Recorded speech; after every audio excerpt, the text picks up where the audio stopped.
What's up, everybody? My name's Trey with Diji Dive Agency, and welcome back to the podcast. If you don't know, Diji Dive Agency is a full service digital marketing agency that builds small businesses, individuals, or corporations passive income. And we're talking about real passive income, not that $1 million a month garbage that you see people doing on Shopify. We're talking about real passive income.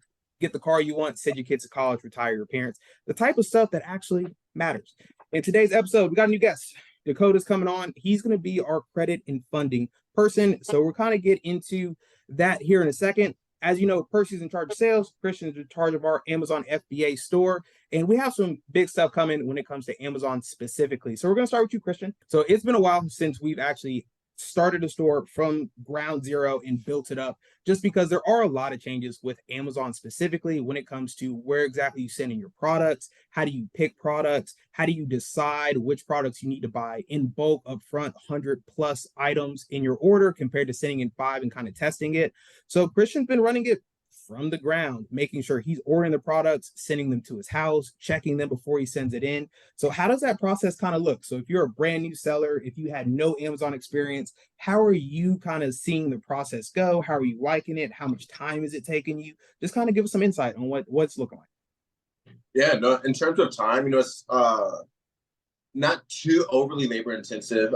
Sort of where my time has been going is the first steps was really just setting up the LLC. So I went to just a normal LLC formation website. Was able to create an LLC for the state I live in, Arizona. It took a couple weeks for the EIN number for those documentations to come in. After that, I was able to go on to Amazon, apply for a new seller's account. And then with the seller's account, went through the interview process, was able to get approved after the interview process. And where I'm at now, the process is I recently found a few products that I think are going to be really great winning products. I recently ordered these products in, and I have them currently in a box, just waiting for me to repackage the products and send them back out to the fulfillment center. So in terms of overall time, where the time comes in is just batches of setting up your LLC, then waiting for it, creating your Amazon sellers account, then waiting for that process, having your interviews set up, the waiting to get approved, and then just sort of small 1 and 2 hour setups every few days or so. So it's not like an overly time consuming process, but it's a lot of 1 and 2 hour steps to get to where we're at right now, just having our items and waiting to repackage those things and send them into the fulfillment center. And this is going to be a really good insight for anybody that's interested in starting Amazon FBA, but they want to do everything themselves. Now, this is not necessarily the way that we run client stores. For client stores, we use fulfillment centers. Like, we are actually the agency that packs up the products and sends it in. But Christian's basically documenting the entire process as if we had no knowledge about Amazon pretty much at all. So how do you, get the product? How do you send it in? How do you get the shipping label? Like, very elementary things when it comes to starting your actual store. Like I said, not something we do for clients, but we want to make sure if you're brand new to Amazon FBA, if you don't know where to turn to when it comes to, who should I listen to, like who's real, who's legit. Christian's basically running that entire department. So if you go to our actual YouTube page and you click on Christian, all of his videos are going to be dedicated specifically to Amazon FBA to make sure we can guide you through the process and make it as easily as humanly possible. Super cool. So have you looked at all when it comes to what the potential profit margin kind of looks like on the products that you're sending in? Or are you kind of waiting to do that until you package them up and like you're taking into account shipping, or how does that look, I guess? Yeah, so before we even order the products in, we usually have a general idea of what the potential ROI will be for each of these items we're buying. ROI, return on investment. The way we're able to do this is just the software you use to gauge what's going to be a winning product and what's not going to be a winning product. So we're looking at what's the product's Amazon sellers rank, meaning just where does this product rank in terms of the best selling items to the worst selling items. We're looking at just, is this a seasonal product, or is this fairly consistent sales throughout the year. And once we do find a product that just really meets our goals of being consistent selling, having just consistent sales and a consistent profit. That's when we move forward with the items. We don't really buy the items until we know what the potential returns will be with everything we're working with. And once when we had the general idea of the ROI, for most of the products we're bringing in, I'm expecting the ROI to be between about 18% for one item, then up to about 36% for one of the other items I have. And so that's kind of where we're at. The item with that lower ROI, I'm expecting to sell a lot more of these products as well. So that's why it's cool with buying an item with just with a lower ROI. Was it just has a higher potential sale volume. And then another thing that I think is really cool, especially when Christian's actually documenting the process, it's how can you run Amazon FBA if you are a complete beginner with as little risk as possible? Because that's really why I started with drop shipping. I wanted to start a business in which I had to spend none of my own money and I could make money. And you'll see a lot of people, especially on YouTube, basically say how you need to go out and order 200 items from China and ship them over. But in my opinion, it's really difficult to do that because you really don't know if your product's going to sell until you ship it into Amazon and you actually get sales coming in. So one thing Christian and I really worked on was focusing on items that, yes, we think they're profitable based on the softwares we're using, based on other stores that we run, based on due diligence that we've done. But we basically started at test orders. What was the maximum orders that we had on one of the products? I think it was like 10, wasn't it? Yeah. All the items we purchased were between about 15 and 20 items per order. So it wasn't anything too crazy. But it was between 15 and 20 items for the first round of orders with these products. Yeah, and that's going to be really important because, yeah, sure, you do have to spend some money, especially with Amazon FBA, because you are buying the products up front. But if you're only buying 10, maybe 15 items, your potential risk or your potential loss is much lower compared to buying 200 orders of those same items and then they just don't sell. So it's going to be really interesting, especially when we actually get them shipped in, to kind of see how that goes and kind of see how we can expedite the process if you are an individual seller. Like I said, for client accounts, it doesn't actually look like that. If you are a client of the agency, you'll know that you're not actually the person like shipping out your own products and things like that. But we just want to make sure we're showing you as if you are a complete beginner, kind of what it looks like. And then Dakota, kind of coming over to you, because I think the first thing Christian said, and basically the first steps for every single business you get into, is just setting up an LLC, making sure that you have a business created, making sure you have the EIN number and things like that before you actually start selling. Dakota, can you kind of talk about, why having a business is so important, especially when you're running, multiple businesses and things like that? So pretty much the importance of having an LLC is it'll protect your personal assets. So like if your company is being sued or anything like that, it will not touch your personal accounts, your bank accounts, vehicles, anything like that. The only money pretty much that you'll be risking losing is the money that you'll be invested within your business. So that's why it's kind of good to have LLC because it protects those personal assets. Right. I know a big thing that we've kind of looked at as an agency, and specifically why we kind of brought on Dakota to kind of man the credit section, business funding, is just understanding what exactly you need to make the businesses run efficiently.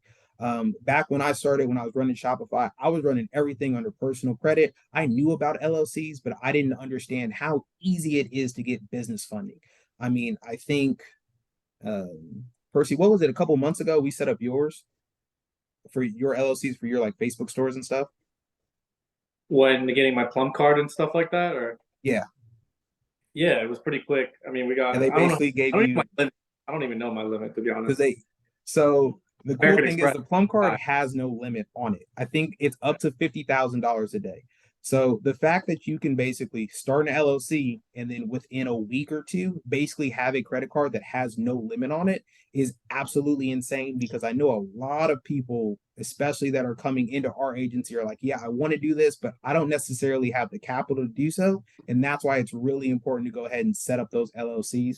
Dakota's going to be making a ton of videos on, what are the best credit cards, how to get business funding, what are the best banks to use. So he's essentially going to be the first step, and I would recommend be the first videos that you watch when you come to the agency's channel. Make sure that you have your business set up correctly. Make sure you have the right credit cards or the right loans or whatever the case may be to be able to fund all the businesses that we're talking about. Because once you have, a Plum card with a $50,000 a day limit on it, businesses are pretty easy to run because you have more than enough capital.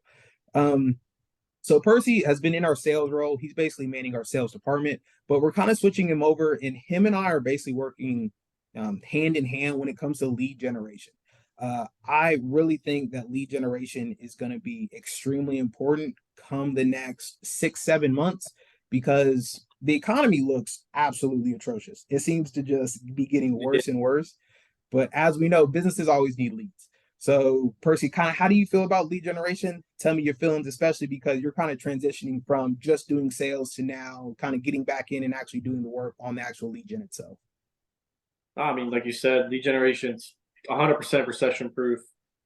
Every business, it's funny because every business usually cuts out marketing during a recession, but they don't really realize that they actually need marketing in order to like bring in revenue. So it's actually smart businesses usually actually invest more into marketing and lead generation, Google ads, their website and all that. And honestly, the ones that actually do put money into that are the ones that are going to survive this like recession that's coming. Um, so I mean, it's super important as far as lead generation. I think it's the best one out of all of them. Better than drop shipping, better than I was almost gonna say Amazon FBA, but no, I wasn't gonna dish I y'all like mean, I don't that. know. It almost is No in a money up sense front. that yeah, I really think it is. Now, when you have business funding, Amazon FBA and drop shipping, in my opinion, are complete no-brainers because you're essentially using somebody else's money to buy the products, you're shipping them out, you're just making steady streams of profit. Now, if you don't have funding, lead gen would probably be where I put the majority of my effort at, just because the profit margin on lead gen is insanely high compared to e-commerce. Yeah. Selling a product, whether it be on Facebook or eBay or Amazon, I mean, you might make $5 sometimes selling a product. And then, like, yeah, it's exciting, but to really make any money, you have to sell tens of thousands of products every single month, which is an absolute headache because there's bottlenecks when it comes to supply chains. People want returns. The actual platforms themselves always want you to verify yourself because for some reason they act like they don't like you making a ton of money, even though that's what the whole goal is. So it's very interesting, especially with lead generation. And I think that's going to be the most scalable in itself. Yeah, But that's, oh, go ahead. the only thing you need to pay for lead gen is like the domains and websites and all that. Yeah, And obviously running some Google ads. Well, you can do it different ways, but right. domains really is Yeah, the main. I think the way that we are kind of switching lead generation, which if you don't know, we were doing the rank then rent kind of business model where we would essentially make a website, we would rank it number one on Google, and then we would rent that website out to a service professional and essentially just sell them leads. But we kind of stumbled across a process that doesn't make you build the website first, where you can actually sell the website and then use the service professionals' money to build out the asset, run the ads, and things like that. It looks like it could be a lot more scalable just because it's basically like drop shipping, just using somebody else's money to build out the assets and everything. So I think that's going to be pretty interesting too. Now, another thing that I'm really interested in when it comes to just the agency as a whole is just to continue to bring on people. As you see, Dakota's coming on for credit. We have somebody coming on specifically that I'm going to be handing over all the Facebook stores, the Facebook marketplace, and everything like that. And then we also have another person coming on with content creation. We assume we're going to have to go through people until we find, who's actually going to work with the agency and kind of scale. But super excited to kind of see that we're getting everything dialed in when it comes to just the organizational structure of the actual agency so that we can scale and scale pretty aggressively when we have everything actually in the right positions. Now, outside of like your specific roles, anything you're seeing that you want to talk about, whether it be AI or whatever the case may be, the floor is open, boys. Kind of what you're seeing right now. Man, speaking of what's going on in this current economy, um, this AI technology, I feel like we've just been going through an AI super boom over the past just few weeks alone. I'm seeing everything with ChatGPT 4, and then just all the other types of AI technologies that are coming off and spurring off from this. We're now seeing AI technologies that are supposed to be used as workers. They just had the first McDonald's to open up with no actual employees, which I thought was absolutely insane. The fact that we're now having full fast food restaurants with no employees. uh, with the way AI is going, I feel like every single person, whether you are a lawyer, every single person, whether you are just a general factory worker, we should all be, slightly nervous or, just trying to learn more about this AI technology because it's really coming after a lot of our jobs as well. Even in terms of warehouse workers, they have AI technology that's now being able to pick up and work within fulfillment centers and warehouses. So just with this AI boom, like, what kind of technologies have you guys noticed and seen that you guys are using for your own personal days in terms of the new AI devices or apps coming out? One of my buddies, he uses ChatGPT every day at work. Like he's like, man, me too. Yeah, he's a process improvement guy for a logistics company. And we got on the phone and we were talking a little bit. We were FaceTiming, and I was just like, use ChatGPT. He's like, man, he said, there's people that have ChatGPT pinned on their browser, or they don't use it at all. Right. Yeah. Yeah, and I was like, in my head, I'm like, I don't have my pinned on the browser. I don't have it yet. Ever since I talked to him, I pinned it and I started using it. He's like, you're gonna use it or you're gonna get left behind. That's literally what he said. No, I have mine pinned already. The other day, my boss, he said, hey, here's just a random assignment. Think of all the ways that we can improve our sales team. Just come up with a few ideas. I went straight to ChatGPT and said, hey, come up with all these ideas. Our sales team can improve these specific processes with our sales step. ChatGPT listed 10 items. I say them for that week. My other manager said, hey, come up with a quote. I said, I got a quote right here from ChatGPT. I don't tell them I'm using it, but I just use it to make my work efficiency get improved. That's right. I think one thing that's going to be weird is like, yeah, you can basically use ChatGPT to automate, almost anything it seems like. But then, like, I would only recommend using it on like tasks that don't really matter. So like sending out emails, like helping write YouTube descriptions, because like when it comes to like marketing, when it comes to picking products, like you still have to learn that. Like, yeah, you can ask ChatGPT, it can just give you the answer, but somebody who actually understands marketing, understands why they're running ads a specific way is still going to get better results just because they've done it longer. So I think ChatGPT is going to be used to help a lot of people, but it shouldn't be used in replace of like actually knowing what's going on. Yeah, 100%. Very much so. Like, even though I use ChatGPT a lot, it's not 100% perfect. It's not 100% accurate.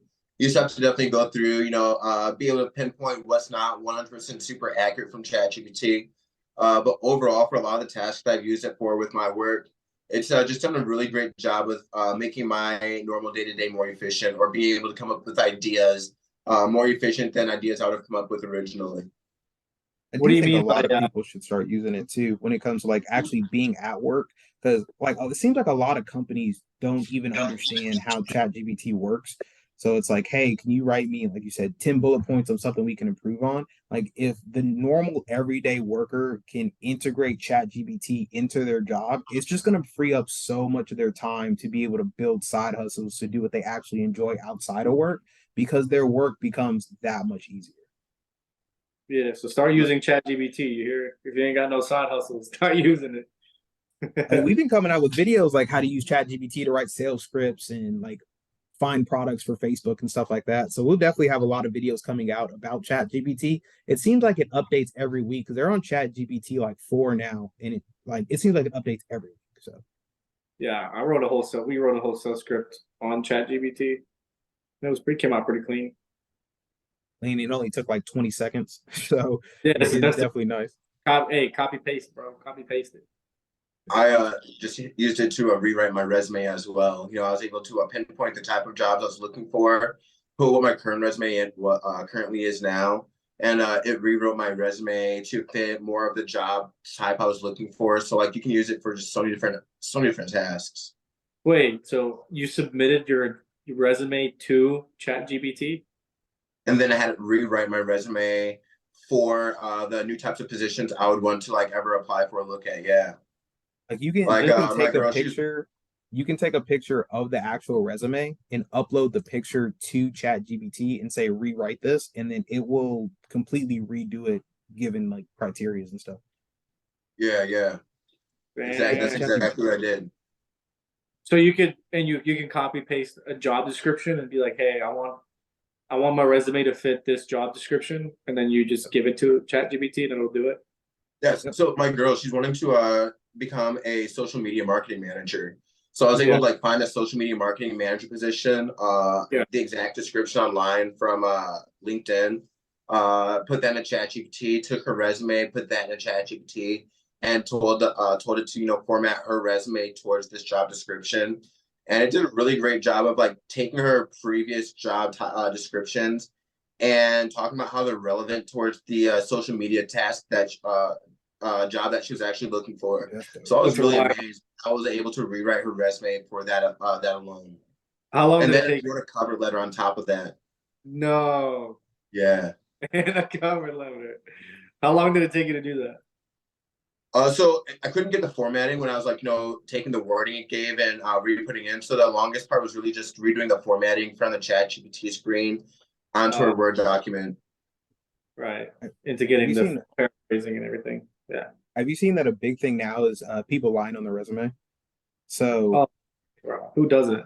well, no, like these are pretty like blatant lies because most companies don't check anything. Like they just check that you turn it in. So people will put like Yale, like university graduate in white font at the bottom, and then it'll get flagged like in Indeed or LinkedIn for job descriptions. Even though like you never went to Yale nor did you graduate from Yale, it'll just ping it and be like, "Oh, this is a good candidate." Like it's crazy. People lie about all types of stuff on their resume. I have heard of those before, where people are able to do the white font task just for LinkedIn to be able to repin and retag it. Yep. It's basically like doing hashtags essentially for like Instagram. So you would put in white font like social media marketing. You put in there like proficient with Instagram or something. And it just like the algorithm finds that, like even though you can't see it because it's in white text, and then you basically get approved for every job that you apply to. What you're saying. Okay. So at the bottom of your resume, you could put in like, you know, Yale. Just put in Yale University 2014 to 20 and like and then it'll tag you and it'll say this is an amazing applicant, and then they look at it and be like, you graduated from Grand Canyon University, and then like it doesn't matter because it already flagged it, so you're good. They saw it. They're like, oh, this is not too bad. It's pretty good. Dude, I think so. I like it. Hey man, you gotta fake it till you make it sometimes, you know what I'm saying? Like the thing is, completely BS. Your resume doesn't even have to actually say it. It's just like the white font just hidden on the resume just for the LinkedIn algorithms. So it's not even like truly faking it. Your resume can be accurate, but like just being able to have the LinkedIn algorithm pick it up that, hey, you're now being thrown in with all the people who have Yale on their resume, or being thrown in with all the people who have this specific task or this specific keyword on their resume. And it's just a new way for you to be included in LinkedIn's other algorithms. Well, it sounds like we all went to Ivy League now, baby. Okay, so that's what I heard. Went to Harvard. Right, with the Harvard Business School. I'm gonna show up to my interview with a shirt that says Harvard. Harvard University. You have to have like the special pin or something. Because I know I bet you money you could go on YouTube and look up. All right, you in a fraternity in college? Me? Yeah. Yeah. Just do your fraternity handshake. Like, Harvard University. Yeah, Harvard. I'm just gonna no suit, no tie, just a t-shirt that says Harvard. Well, nowadays you probably go in like sweats and like a polo or something, like just something like absolutely crazy, and they'd be like, he knows what he's doing. This is it. This is the guy. Right. So we got like 5 minutes left. Boys, we'll kind of just go through one by one, kind of what you're excited about when it comes to, I guess we can start with you, Christian, because you started off, when it comes to Amazon FBA. So I know we have a ton of accounts that we're kind of onboarding and everything like that, but how do you kind of see, I guess, Amazon kind of progressing as we add more accounts, add more products for clients and things like that? Yeah, so right now, man, this is a really exciting week for us. You know, we just have quite a few people we've been helping to onboard. In addition to the people we're onboarding out, I think what I'm most excited about is being able to, this store we're starting over, just taking the products we have, repackaging them, sending those all into the fulfillment center this week, and just being able to, doing this process over from scratch. It's just nice, actually touch the products again, and, just be really hands-on. So that's what I'm most excited for right now, is just getting to be hands-on all over again and doing this all from scratch. So Dakota, we're looking at credit. This is just me, but we'll see how you feel about it. So when it comes to credit, especially like being in charge of the funding, I think the most interesting thing is just going to see like how much funding you can get businesses, but kind of what are you excited for when you bring on a new person when it comes to being a client for the agency, you're going to get them funded. Like, what are you kind of excited to see that process, or like just kind of expand on that, I guess? I'm pretty much excited just to see people just take that first step on creating a business, actually putting their faith in wanting to do something. Because business owners are pretty much like we're in a different percentage of the world. We do things that the normal people wouldn't want to do, you know? So I'm excited just to see how many people want to just take that first step as to becoming a business owner. And then Percy, you when it comes to not only sales but also since you're hands on again when it comes to the lead generation, like what are we kind of seeing as excitement? What are you kind of seeing as potential opportunities and things like that? Nah, I'm excited to talk to new customers. You know what I mean? So potential new customers, bringing them leads, growing their business. As their business grows, usually our business grows. So it's like a, it's like a both thing. It's a both side relationship where we both win on both sides. So I'm excited for Mutually that. beneficial. Yeah, exactly. It's mutual. Yeah, it's mutual relationship. So it's always good to see that. And yeah, I'm excited to get out there and just start talking to them, start looking for new cities as well, to test this out.